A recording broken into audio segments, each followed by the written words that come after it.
This podcast was produced by OAR FM Dunedin with support from New Zealand On Air. Welcome to My Business Stars, a podcast series featuring conversations with disabled business owners telling their business stories. Hosted by the Disability Business Network. Kia ora, I'm that blind woman, Julie Woods, from the Disability Business Network, host of My Business Stars. And today we have a very super guest in the studio and here in Otipoti, Dunedin, Vanessa Leota from Wowza Digital. Welcome, Vanessa. Thank you, Julie. It's lovely to have you here. It certainly is wonderful to be part of this, and thank you for inviting me. My pleasure. You are the founder of Wowza Digital, which helps businesses become visible online or be visible online. Tell me, Vanessa, how did you get into technology?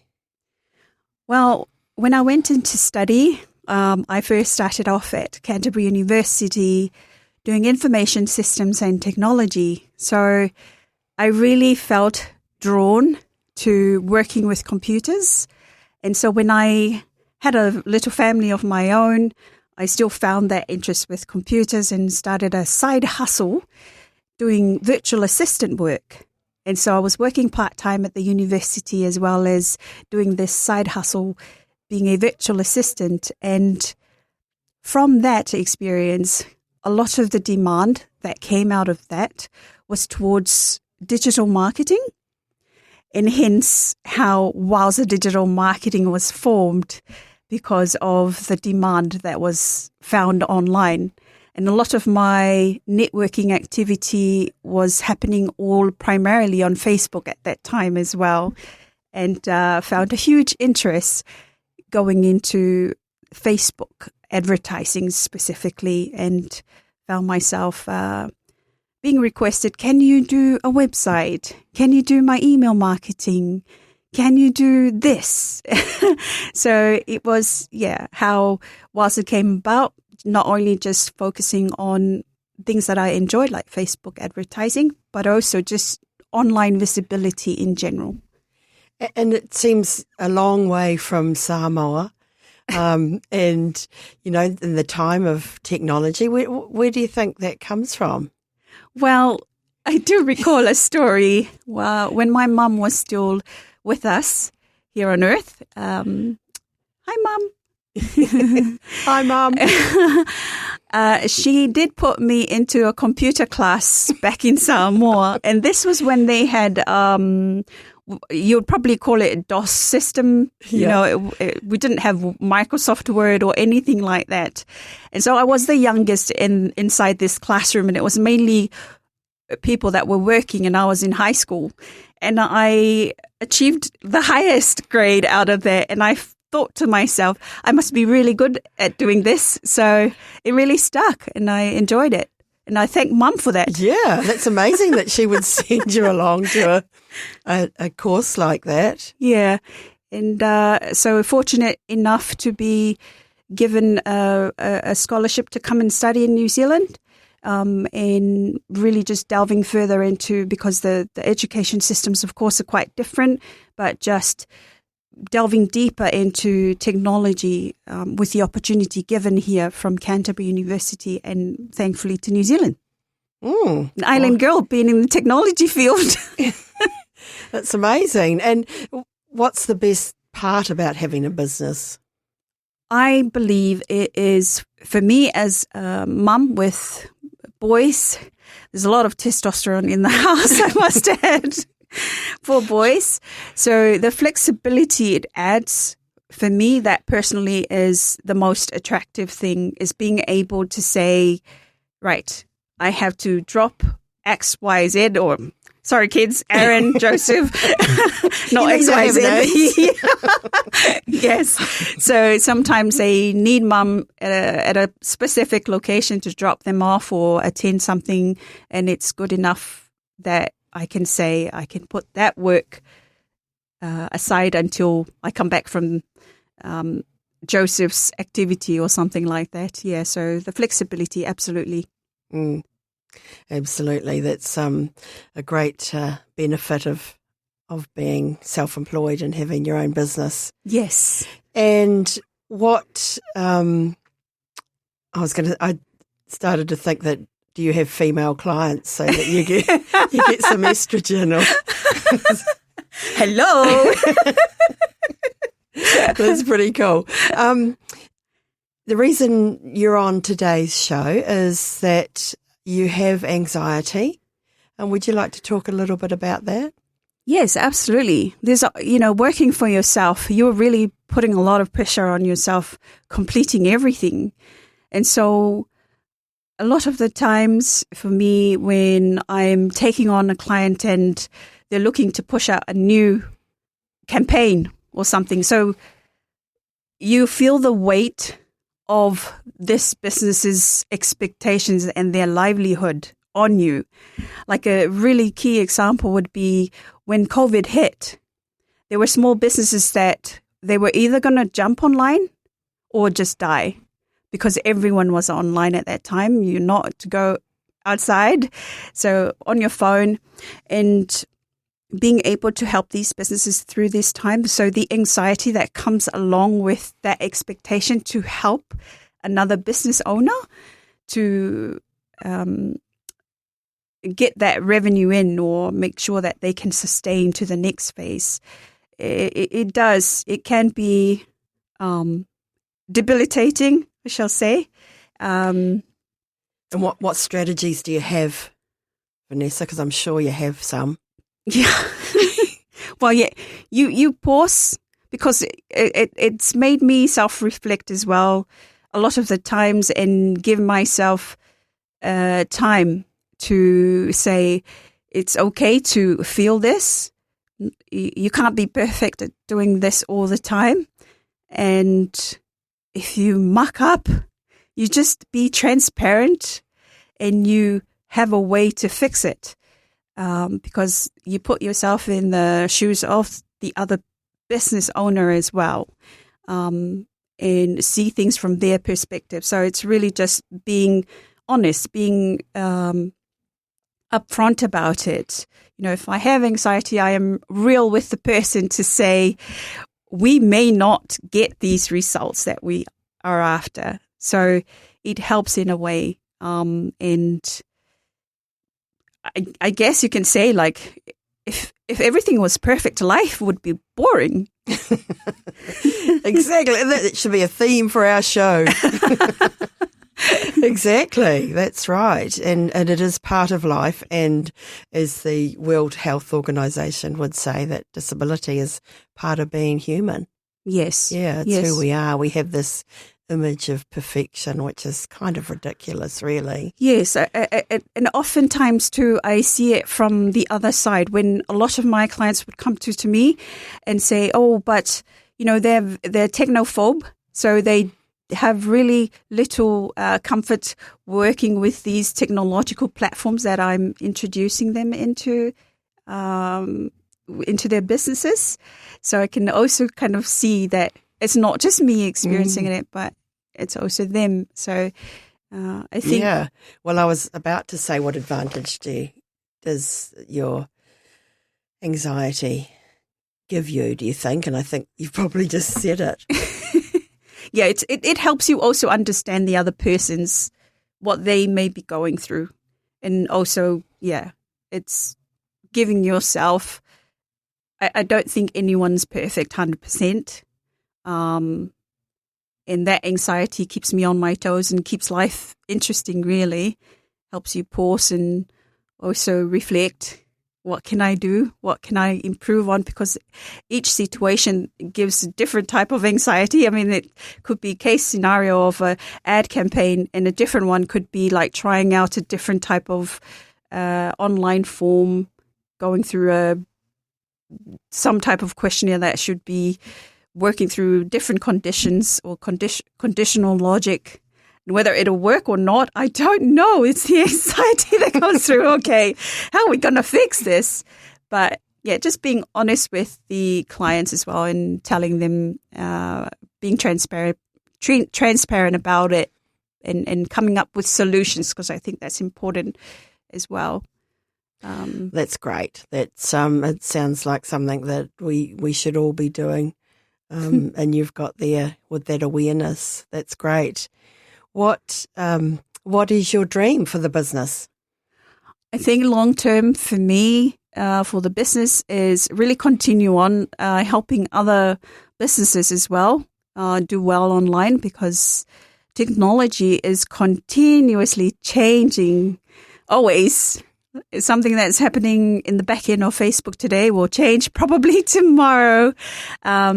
So the long term for me and what I see in the business is just maintaining that and continue to help others as well, especially also now in the age of AI, in helping the business owners get familiar or be able to speak and understand the lingo that comes along with it.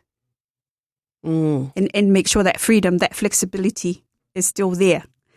I think that's important for me, is maintaining the flexibility. I don't want to become too big. I like that I am able to manage my workday and not be worried about things if it were bigger than what it is right now. Yeah, that's right. So being aware that big isn't always better. That's right. And so in terms of, I'm just trying to picture something like Vanessa on a billboard or Vanessa sponsoring something, or what does success look like for you? Keeping it manageable is what you've identified. Yes. Yeah, but what else? Keeping it manageable. I think success for me as well would be what I have done as right now with my boys seeing what I'm doing gives them the confidence that they can also do what they want in the future. They do, like a couple of them have said that they might go into the industry, might not. And my hope is that if it does give them the belief and the confidence that they can, that's a big tick in my book. Yeah. Yeah. So having your boys dream and do is what success would look like for you. Yes. Yeah. Well, we'll have to watch this space, won't we? Yes. And as a mother of boys, I know at some point you wonder whether they're actually ever going to be able to grow up and do anything useful in the world. But it does happen. Yeah, it does. I still have to, well, fortunately, the number of times I've told them to put down the toilet seat has decreased. So there's improvement there. And tell me, there's lots of people that support you in a business, and I'm sure there is one person that you might like to thank. Is there anyone you can think of, Vanessa? Well, apart from Mum introducing me to technology, there was one lady that started off with me from the very beginning, and her name is Melissa. Are you listening, Melissa? Are you listening, Melissa? So she stuck with me for so many years, and I really wanted to thank her for sticking by me and doing this together, because she's also another work-from-home mum and learned along together with me, and we have a lot of laughs together and really enjoyed the space, really. So I'm grateful to her for giving it a go and learning along together with this lady speaking to you right now. Much appreciate you, Melissa. Yeah, it's great. And I guess it's that belief, isn't it, that you've talked about. And it's, who do you think you've inspired? Very good question. Well, I hope one of my boys feels inspired by Mum's work. I know that my youngest boy has done some design work for me, so I feel like it's probably given him that little inspiration and confidence. Whether he continues to or not, I don't know.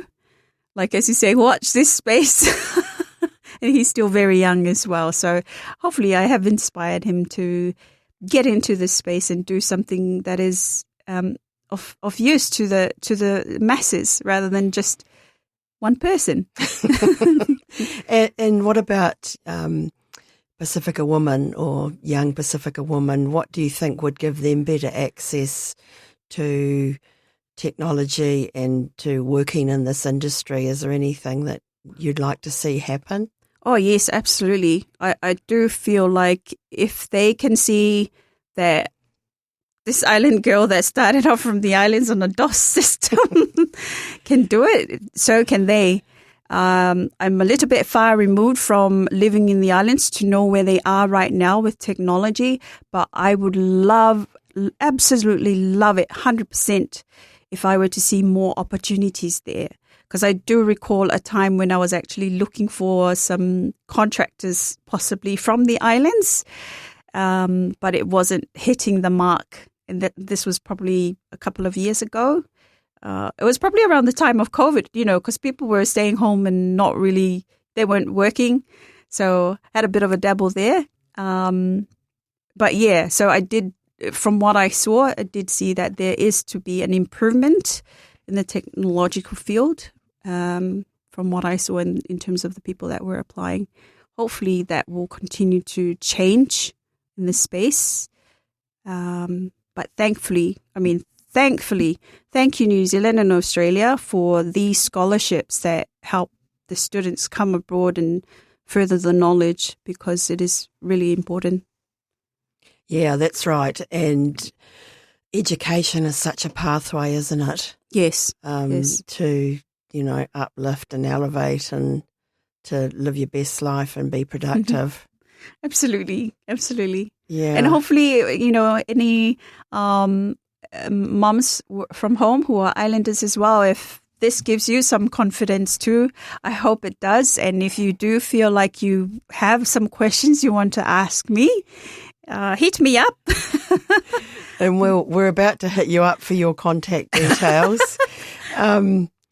But let's just lastly kind of talk about, I suppose it's so future-focused technology, isn't it? Yes. It's like, what would you like to see it, where would you like to see it be in 50 years, Vanessa? Oh, wow. That's a loaded question. What would you like it to be doing?